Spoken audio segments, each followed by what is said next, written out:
hi to all my friends on LiveAHomeSG. We have come to the beginning of 2025. And as like all of you, I'm faced with the most important question right now, which is in 2025, what kind of market outlook are we going to expect? Is the market going to go up, or is the market coming down, or is it stabilizing? And for those of you who are thinking of upgrading, you might be thinking if this is the year you may want to upgrade. And for those of you who are thinking of selling, you might be thinking, should I wait a bit longer to experience a higher sale price? So today I want to address this very important question. What exactly is the market forecast for 2025? So then I'll leave the decision for you to decide if it is an opportunity or if it is a crisis. Okay?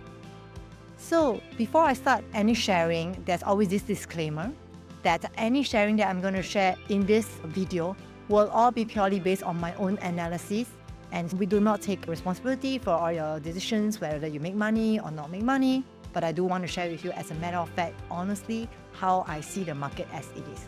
So let's start. Now, in the newspaper itself, you may notice that you keep seeing that market report that HDB resale flat prices has rose by 9.6%. And in fact, private home prices also shot up by 3.9%. Now, what does this mean to most of us? All of us who are having a HDB, we might be thinking, my HDB prices have gone up by 9.6%. This means that it could be a good time for me to think about offloading my currents. And for those of you who are owning a private, maybe to you, going up by 3.9% might be quite little. You may want to think of waiting a little bit for longer period to see if you can fetch up to an even higher sale price, especially with the interest rates coming down. Does this actually drive the market up? You can stay on while I share more in my upcoming sharing. Is this really a crisis or is this really an opportunity? The answer is for you to judge after my video. Okay? There are three biggest concerns that most of us are having now. And the very first one is knowing that fourth quarter index property prices have went up. So as a consumer, we might be thinking, okay, if it goes up, would it mean that my replacement cost will be high? And if it's high, how do I ensure that I'm able to afford it comfortably? And then for those who are buying your first home, you might be thinking, oh no, if the fourth quarter prices are going up, that means in 2025, I might end up having to pay even higher to buy my first home. This could also inherently pose as a stress for you. And the next thing is, with the increasing GLS that are coming up, the next question that I often get from my client is that this GLS that is coming out, will there be an oversupply? Why? Why is our government building so much land, allowing for so much land bids now? Does it mean that they are actively trying to bring down the market? And if I wait a bit longer, will I actually get to buy my property at a lower price? So this is a big question that I'm also getting posed most of the time. And the last one and the most interesting one is Donald Trump has won the election. So with the increasing tariffs that he mentioned, how does it actually affect our Singapore market? So stay on to find out more.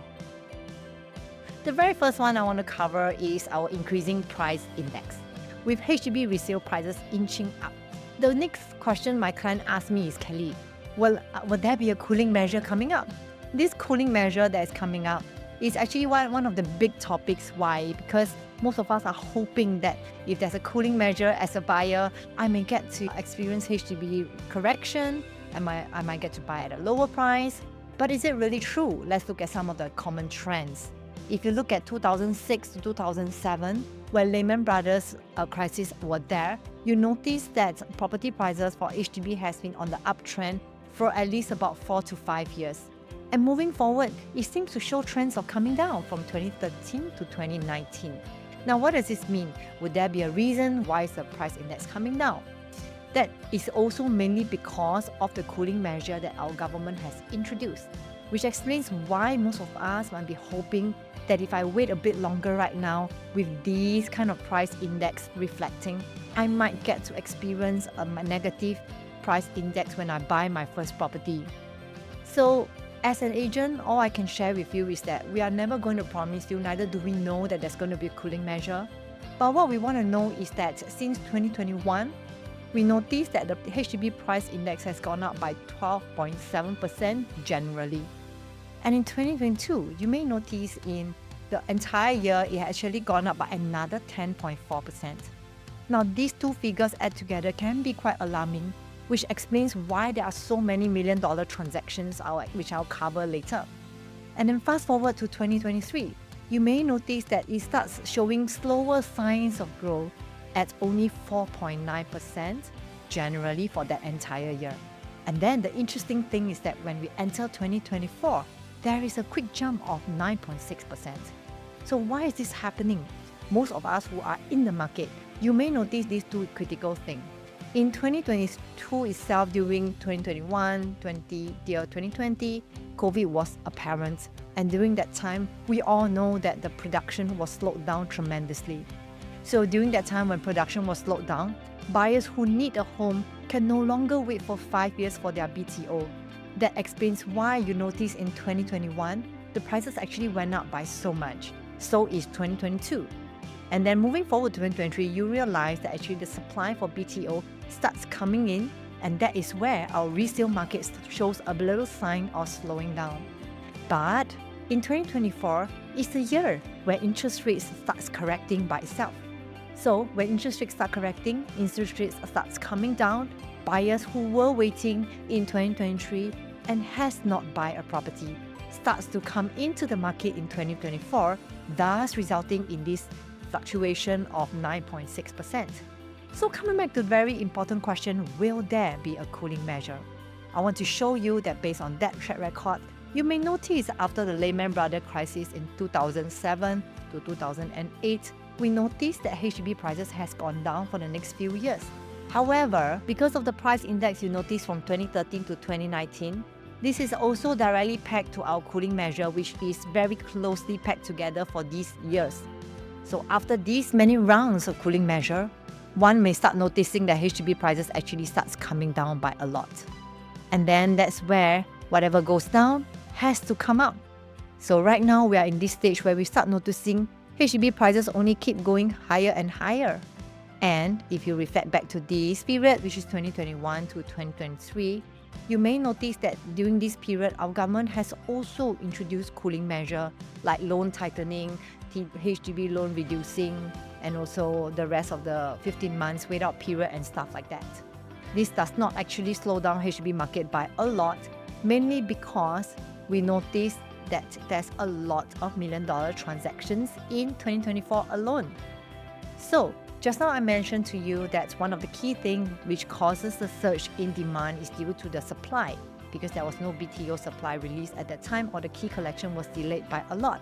So right now in 2025, we are going to foresee these million-dollar transactions gradually coming down because key collection is coming. There is the demand for mid to older flats may start reducing because people have more options.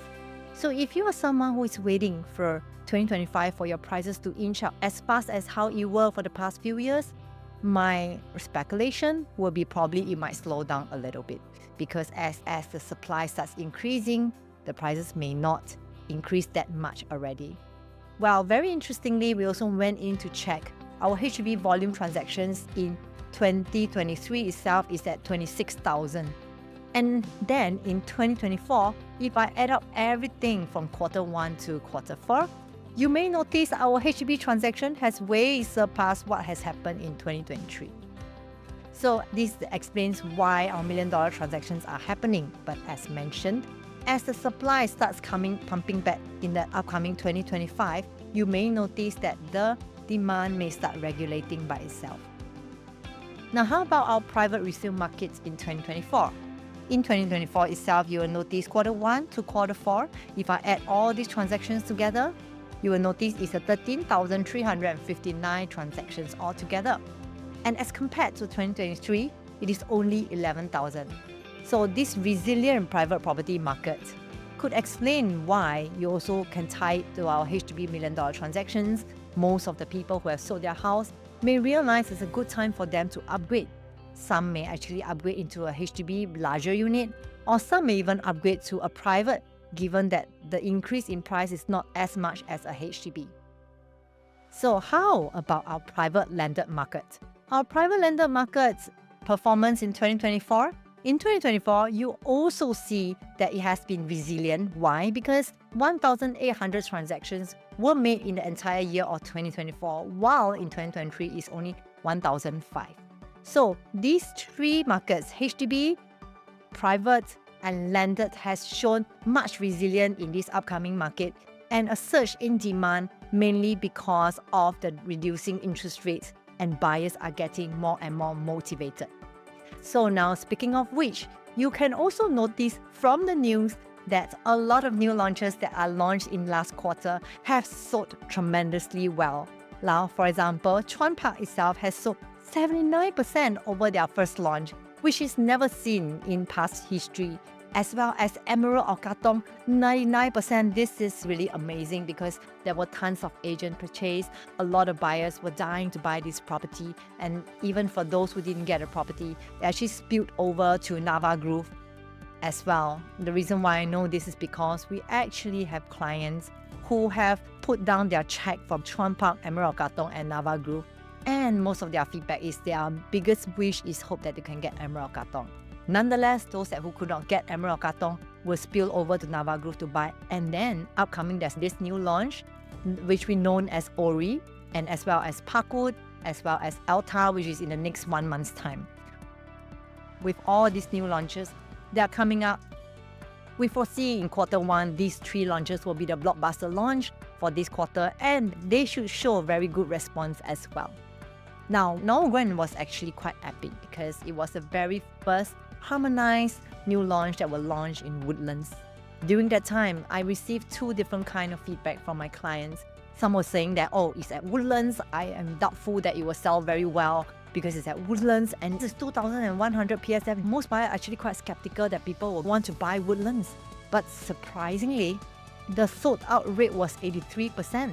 This has actually shocked many people who were once skeptical of Woodlands, and they have now begun to accept that OCR prices is going to cross 2,001 per square feet and so on in 2025.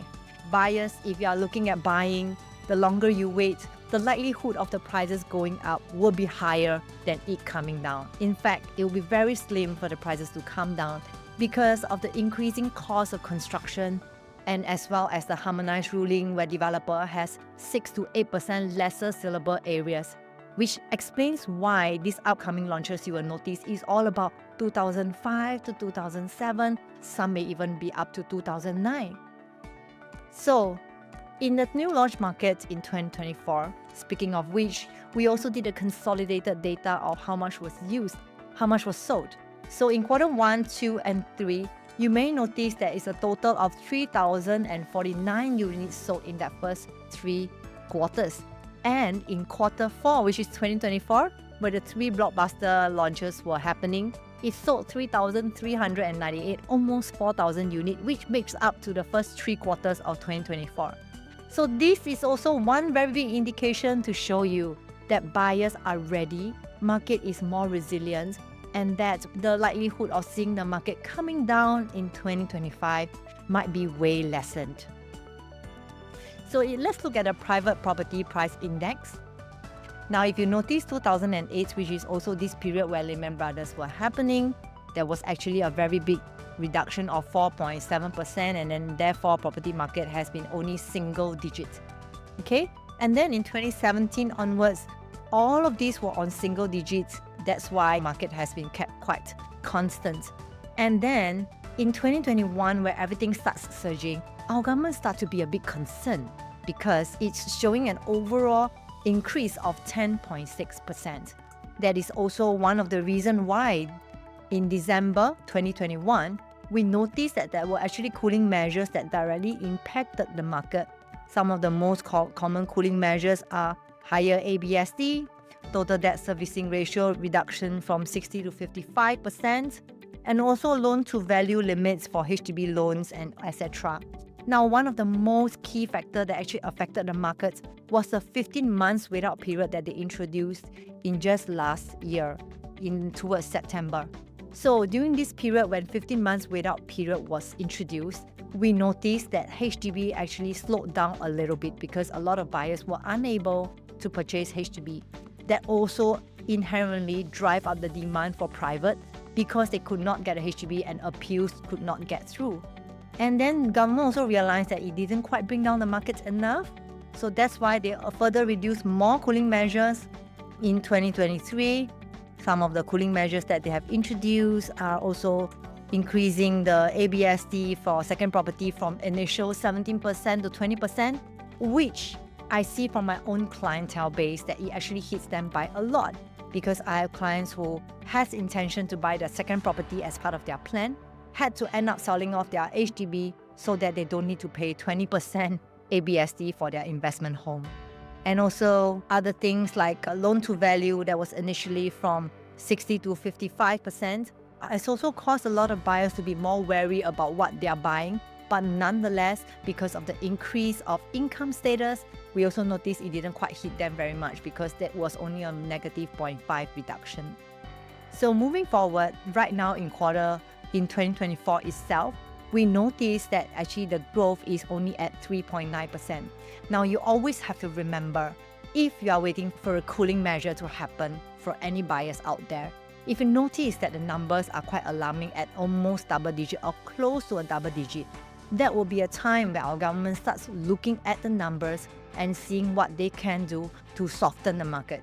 But if the numbers are somewhat at only single digit, less than 5% overall, then we don't think our government is going to introduce much cooling measure at the moment, because it's pretty much still under control. So with all of this sharing that I just shared with you, I want you to answer this question. Would you actually think there will be another cooling measure? Or you think generally from this index and all these sharings that I have mentioned to you, you feel that there might be a 50% chance that there might be a cooling measure? Some may be saying, oh, I'm very confident there might be a 90% cooling measure coming up. But after all this research, as an agent or even as a potential investor myself in this year, I might think that the chance is just 50-50. So what about you? You can leave your thoughts in your comments below. And next one that I want to share with you also is, we also know that interest rates have cut since last year. And this year, we know that interest rates may not be going down that fast, mainly also because of what our Feds have mentioned, that there's a slower pace of further interest rate cuts this year. Why? So if you have been following the politics, you will realize that Donald Trump has been talking about tariff. So this tariff can inherently affect the economy generally. It can also cause some stress to the inflation. Because of all this increasing cost of economy, we may actually go into second round of inflation, as some may speculate. So as such, actually Fed's intention is to keep inflation at a healthy rate of 2%. And if Trump's tariff talk is actually going to happen or impact the market tremendously, the Fed will be extremely careful about increasing their interest rates, because if not, our economy may go haywire. But nonetheless, I also want you to think, by understanding that concept, today, if you are the developer, what will be your thought process? Now, why do I mention if today you are a developer? Because chances of us selling our property and upgrading is for sure. At some point of time, we will be upgrading. And if getting to a new sale is one of the considerations you are thinking about, then you have to put your mind or your positioning in the frame of a developer's mindset. So for developer, we all know that developer has one biggest concern. Their biggest concern is the amount of inventory that they will be holding. If the developer has to hold a lot of inventory with a lot of economy instability, we are also quite certain that they will be having a lot of fear, because they may not want to hold on to their inventory a lot. So if you are a developer today, knowing what has been happening politically, will you be confident that you are able to sell high? Or you'll be just a bit cautious towards the way you do your pricing strategy? Second, as a developer, will you also be concerned that there will be cooling measures? Because if there is cooling measure, I'm very sure our government will be introducing them at 1 minute before midnight, so that nobody can actually have a chance to take action. And if there's going to be a cooling measure, how will it affect you as a developer?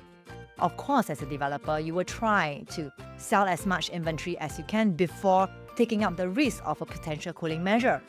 And do you think will interest rate increase again? This is also a very big question mark because developers will not know. But do they want to take the risk? Okay? As a seller, those of you who are watching, who has a house to sell, you may not have found something that you like. You may be thinking about selling but have not decided to sell. At this very moment, you as a seller who are thinking of selling versus a developer holding a lot of inventory, who will actually have more fear?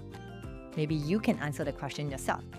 Seller versus developer, are you a team seller or are you a team developer? So next, we also want to know that our Singapore economy has grown. No matter how the political situations have been, no matter how much people have been talking about, oh, overall, shipping is bad, manufacturing and everything is affected, our economy generally has still grown by 4% in 2024.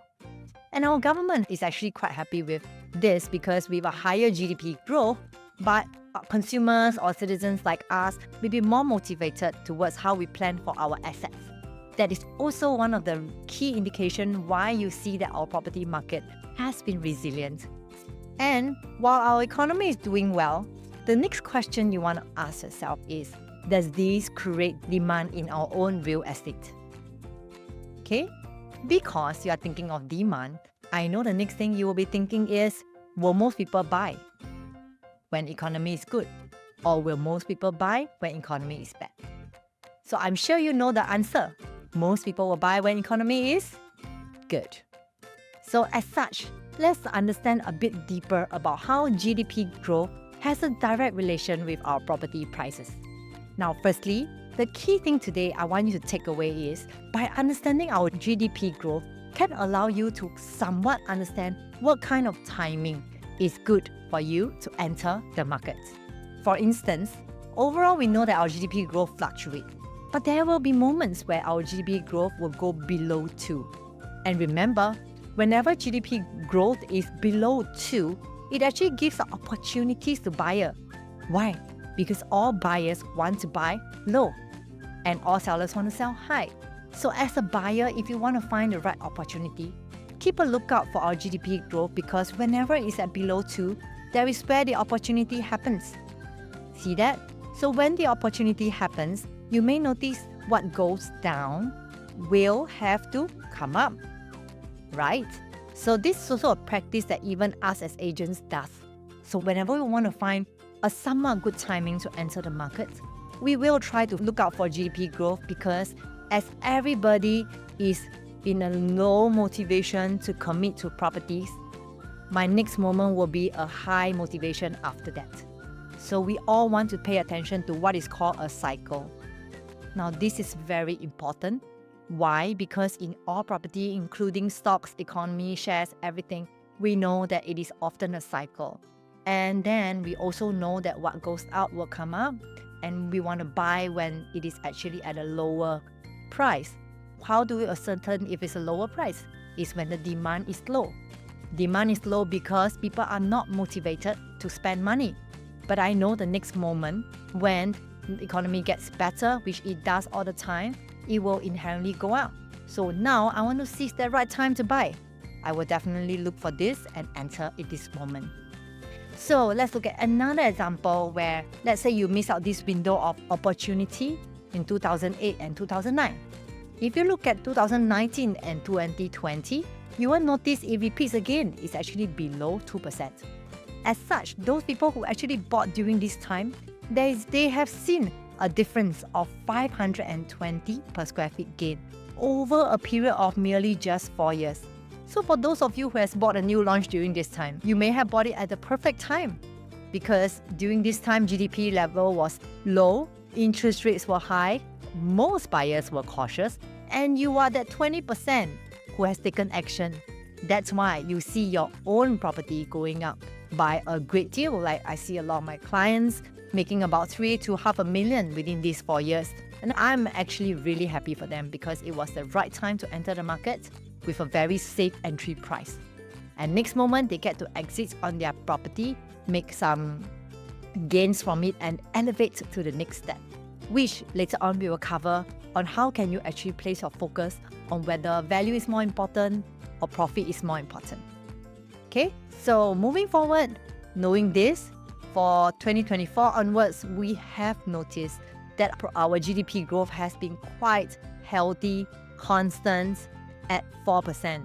This is also one of the main reasons to support why at the very beginning I mentioned to you, you notice that HDB, private and landed market has shown resilient in the entire year of 2024. That's because most buyers are actually motivated. Okay, so if you want to buy when everyone is buying, or do you want to buy when you know that people are cautious, and that might be just that sweet spot to enter. So property price up or property price down entirely depends on supply and demand. By knowing what is supply and demand, it will definitely allow you to have one edge higher than your friends who don't understand this. So I'm sure after this video, it will increase your understanding about what supply and demand is all about what market sentiment is all about, so that when you engage in a conversation with your friends, you're always one level higher. Okay, so let's continue. Now, just now I mentioned supply versus demand.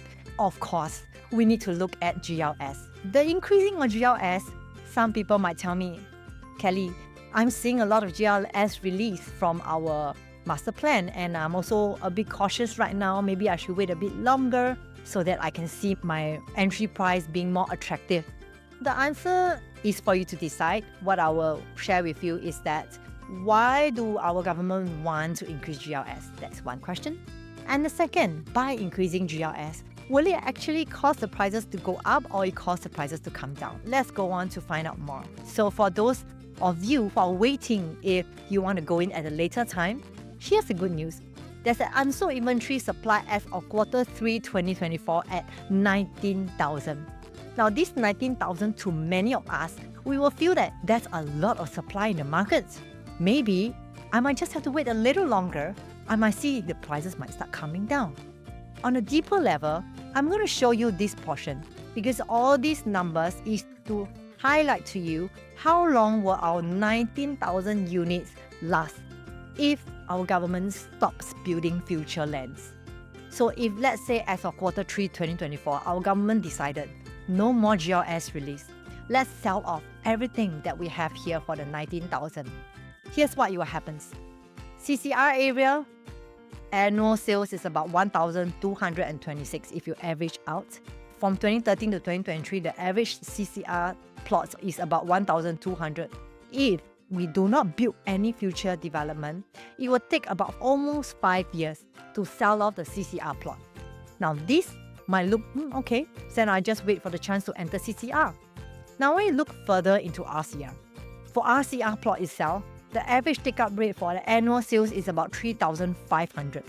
So let's say if our government decides not to release any GLS, it will only take 2 years to finish selling all the RCR plots. Now these 2 years can be quite alarming because imagine today, it takes only 2 years to sell off RCR plots. How will our property prices go on from here? It will definitely surge up by a great deal. And by then, our government then react on it. Wouldn't you think that it might be a bit too late? Because it will definitely cause a higher chance of property bubbling. Now let's check OCR. For OCR plot itself, you may notice the annual take-up rate is about 4,006. And this is even more alarming. For most of us, we might be staying in OCR. OCR means the neighborhood areas. So if there is no more GLS, you may notice that our OCR plot only takes 1.5 years to sell off all the inventory. So if this is the case, how will this affect our resale market? Will this cause our resale market to go up so much that it can become out of reach for most of us? So that is why you realize in Yishun, in Punggol, in Woodlands, in Tengah, all these areas, why are our government reclaiming and rebuilding or releasing all these plots of GLS for sale, for BTO, for new launches? Because they have understood that it only takes 1.5 years to finish selling all the properties in OCR.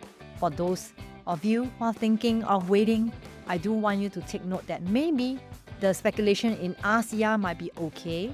However, by waiting for RCR and OCR, you may notice it only takes 1.5 to 2 years to sell off all the inventory. So that is the exact reason why you notice our government is releasing all the GLS for sale. Many of them are actually RCR and OCR plot because they definitely know the numbers more than us. And why are they releasing all these GLS as well? Now, I'm not sure about other countries, but in Singapore, what we can be sure of is everything is pre-planned. So we know that our population is targeted to meet 6.5 million by 2030. And in 2021, in merely 3 years, we have increased our population by 583,000. So by increasing 583,000, this puts us in a position in 2024 sitting at a 6.04 million population.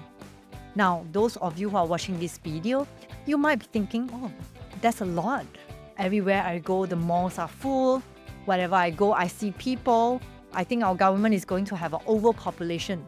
I may beg to differ because I'm going to bring you to a few years later.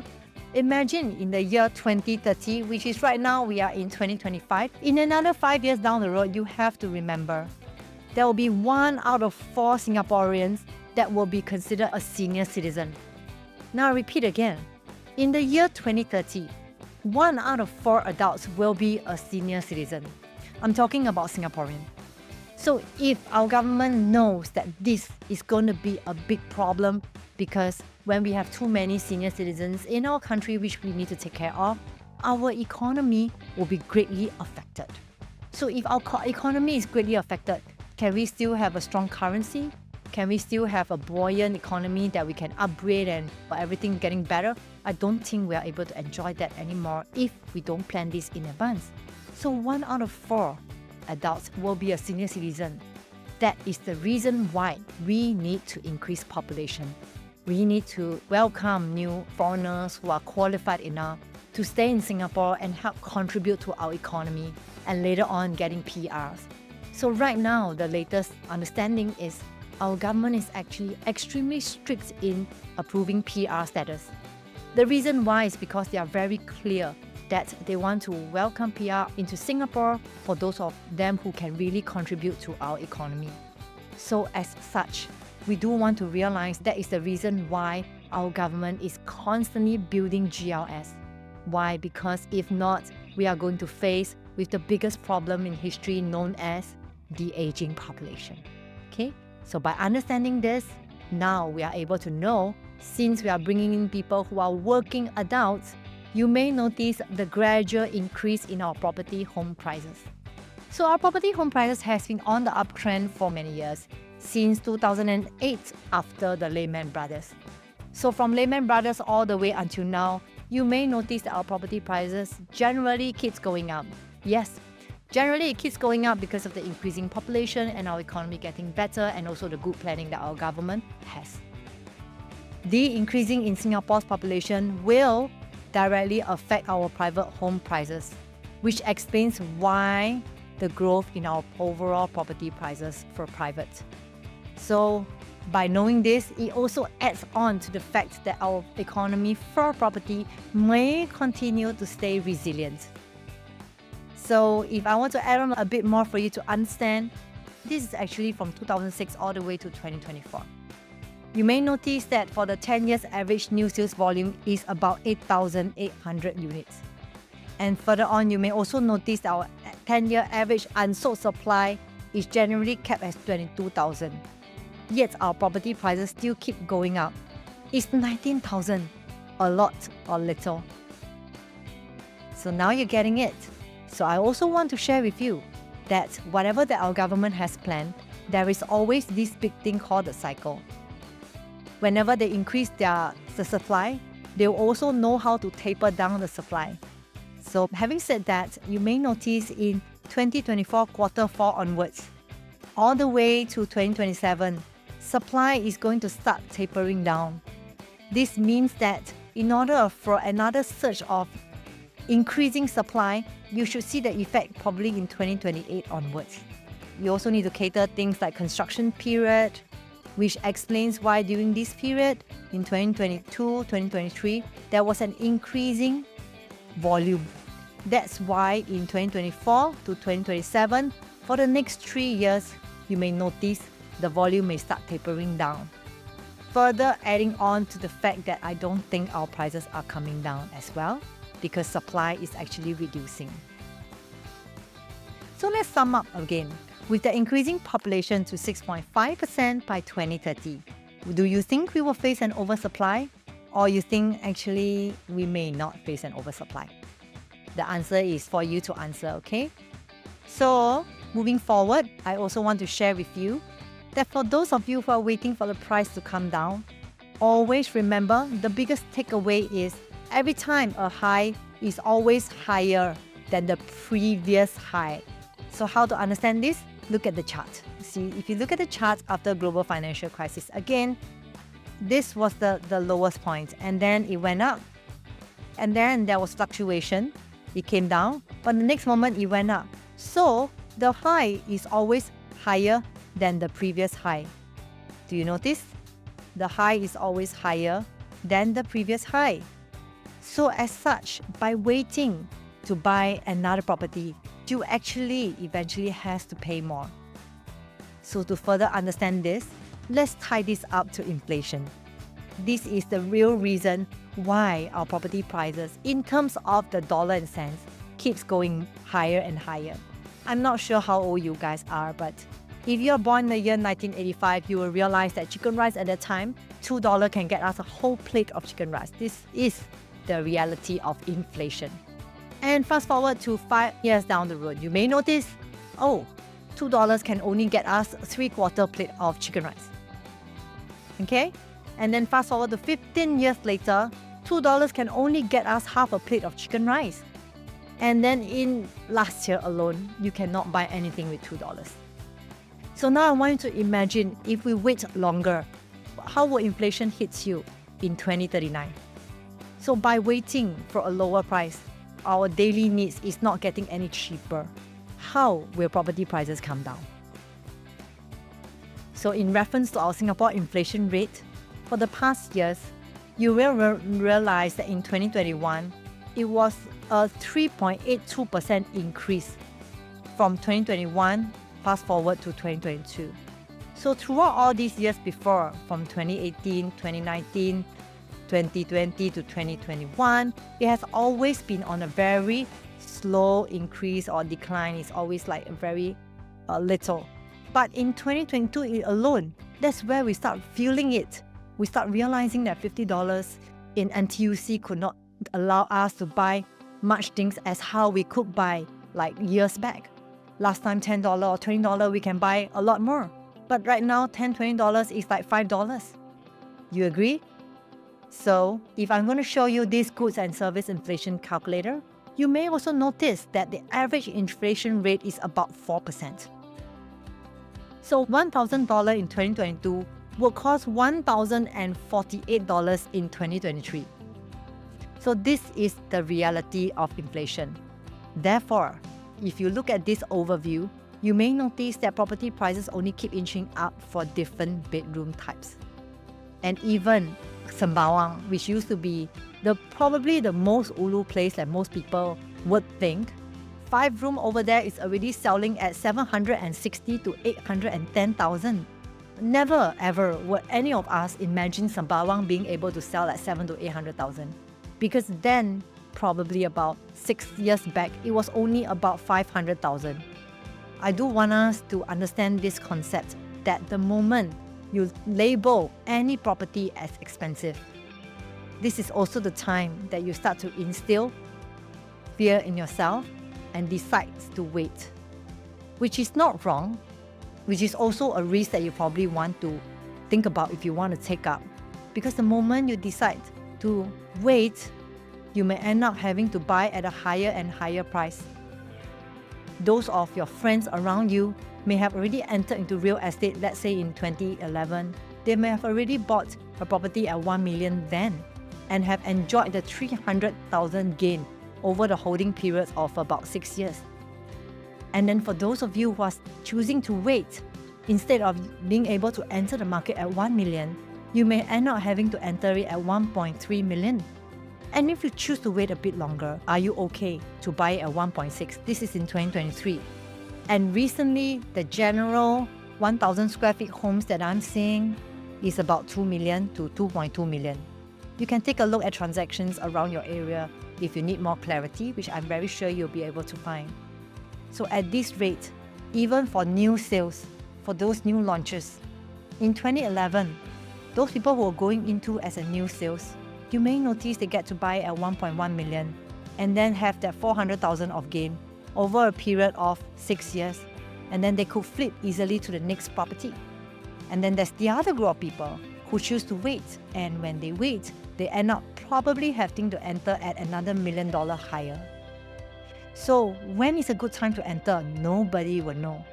But what we can be sure is that by waiting for longer, we might end up having to buy at maybe 2.7 to 2.8 million onwards, which is also already happening now if you look at the transactions in Emerald of Katong. So now, let me bring you to a very interesting perspective that most people may not have, which is also something that we adopt for ourselves. What is property price versus property value? Property price versus property value, which one are you? Are you someone who focuses on how much is it? Or are you someone who understands the value that you are taking when you enter into a property that you like? So remember, price is what you pay, and value is what you get. How do we put this into perspective? Let me show you this. Price versus value. You can directly relate it to the value versus profit. Why? Because the moment when you ask for price is the moment you think, am I going to make money? Because when you think about price, you'll be thinking, if I buy at this price, will I make money or will I lose money? And once you think like that, most of us would choose to wait. And for those of you who understands the importance of value, this is the exact way you use it to plan for your retirement. Here's a case study. For example, if today you bought a property, a 915 square feet property, from day one you bought it at 715,000, and today it's valued at 1.54 million. If you look at this growth, you may notice that in the initial stage of entry, all the way until now, this is a 24 years of journey. For a 24 years of journey, you are making only a 700,000 of profit. Now, if you have a calculator with you, you can plug in your figures to realize that you must take 700,000 divided by 24, which will eventually add up to 29,000 of gains in your property per year. While the rest of people, which I was sharing with you within 3 to 4 years, that are making about 3 to 400,000, your property is only growing 29,000 a year. I think most of us are able to save 29,000 a year. So this is what I mean when a property is showing signs of ineffectiveness. However, for those of you who are choosing to hold on to your property, the reason why is because you felt that your replacement cost is too high. You felt that your current property you have already earned 700,000, which you may not want to exit from because it's already 1.54 million. Now, at 1.54 million, is it even enough for your retirement? Earlier, I mentioned to you that HDB prices in Sembawang is already 800,000 right now. With your 1.54 million, if you sell it off and you buy a HDB at 800,000, with whatever that is balanced, is that enough for your retirement? Can you stop working? Maybe the answer is no. So, value versus profit. This is one example that I do want you to think about, because most of us don't understand how using real estate can allow us to plan for retirement. And today, whichever property that you're holding on, I want you to think about this. At which age right now are you at? And how old is this property already? If the property is already coming to the stage where it's showing lease decay, then is it a good time for you to think about elevating? To consider thinking about elevating, you also want to ask yourself the value of the property at this moment as you are watching my video. Is it enough for you to cash out, downsize, buy a BTO or buy a resale HDB flat and cash out from it so that you can use that money for your own retirement? Let's put it into perspective. For example, today you might be holding on to 2-bedder or 3-bedder condo valued at 1.6 million. And if right now you're already 55 years old, the 1.6 million property, let's say you decide to sell it off because I'm sure by then you less likely may have loan. And if you minus off the loan and you sell it off and you decide to downsize to cash out, is the amount enough for you? How to calculate if the amount is enough for you? Look at the balance age. Let's say you are 55 years old and your retirement age is 65, right? So that means that 65 will be the age you decide to stop working, or if you decide to stop working at 55, which is fine as well. And our human life expectancy is usually up to 85 years old. So from 65 to 85, there's a good 20 years of period you wouldn't be working. So let's say your property value is 1.6 million and your balance loan is, let's say, only 300,000. With a 1.6 million minus 300,000, the balance amount is 1.3 million. With 1.3 million that you are left with, you need to realize that you need to use a part of it to buy a HDB resale. Let's say you decide to downsize, which will likely be 800,000 already. And with 1.3 million minus 800,000, this will only give you a balance of 500,000. With a balance of 500,000, given that, let's say you decide to sell this at 55, you decided not to work anymore, you have another 30 more years to reach your life expectancy, which is until 85. So for 30 years, if you might divide by 30 years, you may now realize that it's only 16,000 of expenses you can spend a year. So let me ask you, are you okay to spend 16,000 a year only if your property is only able to sell 1.6 when you decide to retire? So while you're watching this, I encourage you, take out your calculator, check out your current property house value, check out how much you will be left with when you decide to retire, divide by the number of years and months, and ask yourself if the amount is enough or not. And if the amount is not enough, it's really time to think about using your property as one of the tools to elevate yourself to a safer, respectable retirement.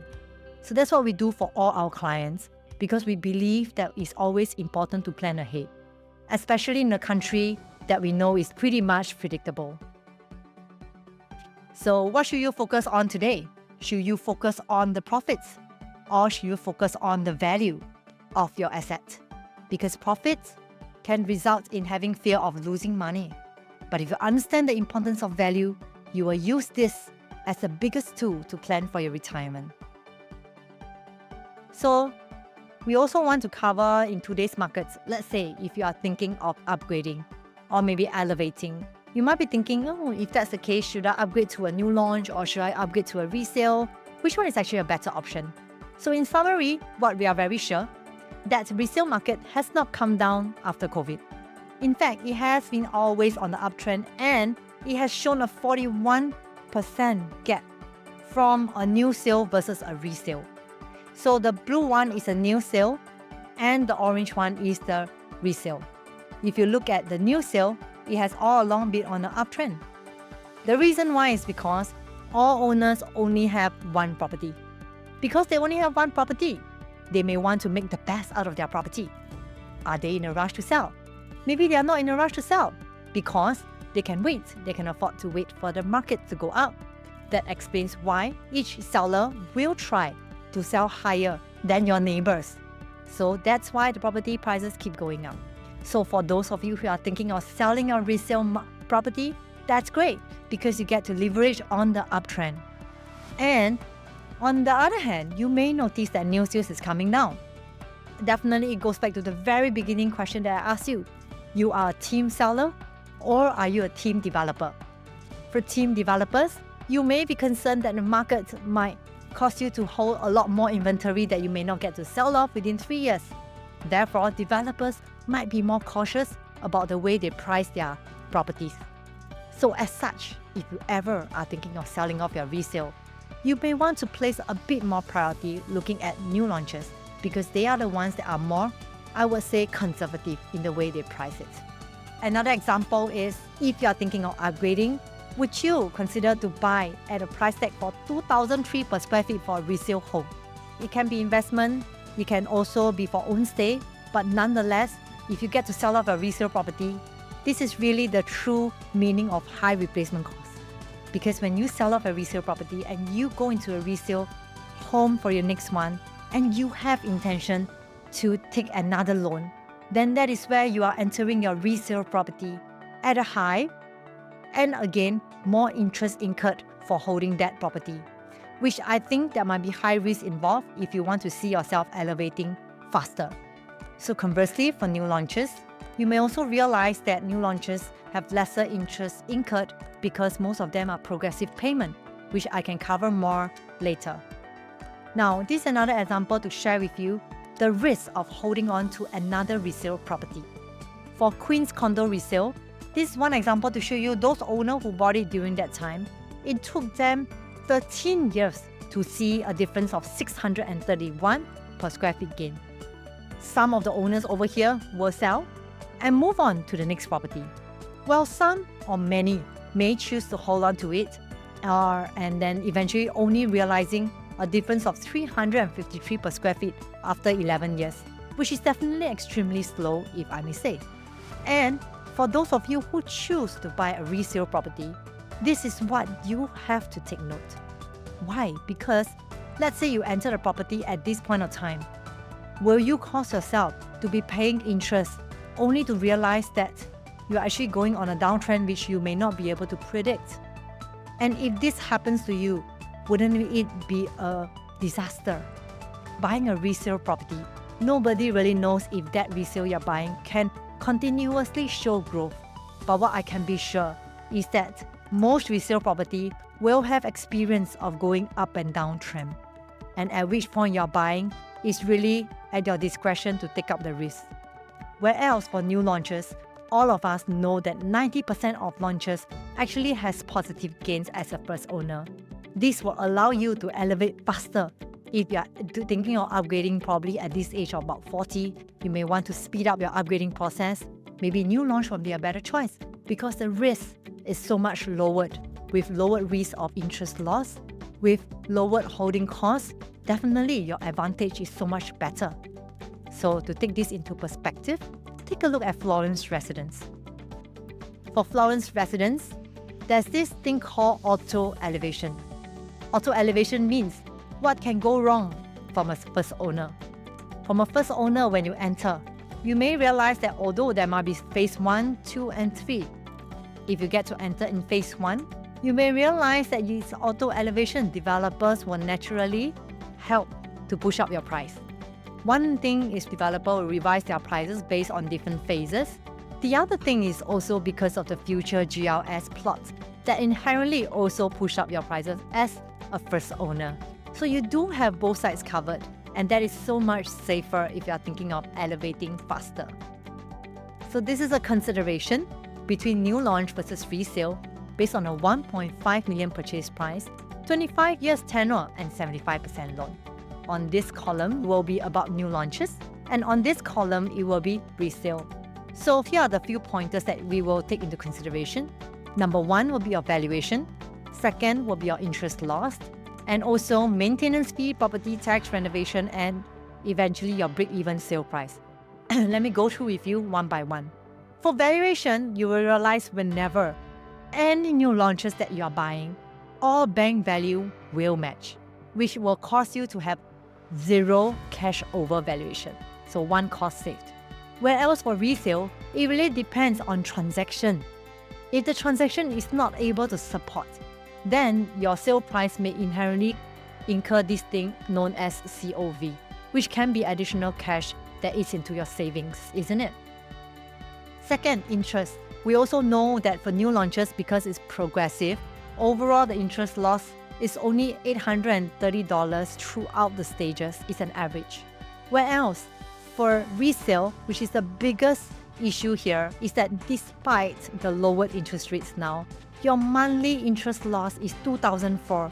It's almost 3 times more than a new launch of the same purchase price. So as such, isn't this going to cause a lot of strain on your future exit strategy? And third, maintenance fee. Because for new launches, you don't get the keys yet. That's why you realize there's no cost for maintenance, no cost for property tax, and no cost for renovation because everything is brand new and done for you. Probably the only thing we need to install for new launch are the lightings, and that's about it. And then for resale, because you're buying a resale, you may need to spend for maintenance fee, you need to pay for property tax, as well as set aside about $50,000 for renovation because even construction and renovation costs has increased over these years due to inflation. So with all these factors that we are adding, that I have just listed, you do need to notice that your break-even sale price will be greatly affected. If you are going for new launch, your break-even sale price is way much lower versus resale price will be way higher than new launches. So talking about elevating, you do want to ensure that most of the gains come to you, not to paying off all this, isn't it? So that is the reason why if you want faster, then you go for new launch. And if you want to stay and you don't like the hassle of probably moving out, staying with your relative, parents, or even renting, then I would suggest going for a resale and be mindful of all these costs. Okay? So in summary, we have come to this point that I want you to answer this question yourself. As you understand the market sentiment in 2025 better, where our market will be likely spearheading, are you still in a confusion state?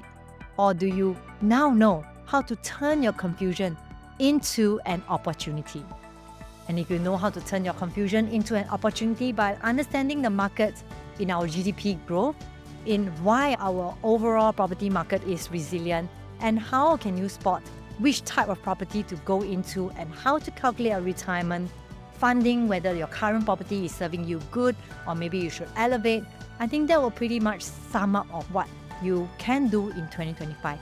However, if there's any questions that you feel you may need, like hand-holding, you may need someone to guide you on how to better plan for your real estate journey, feel free to hit me up. I will meet you, run through with you, and do risk assessment management for you and make sure everything is planned well.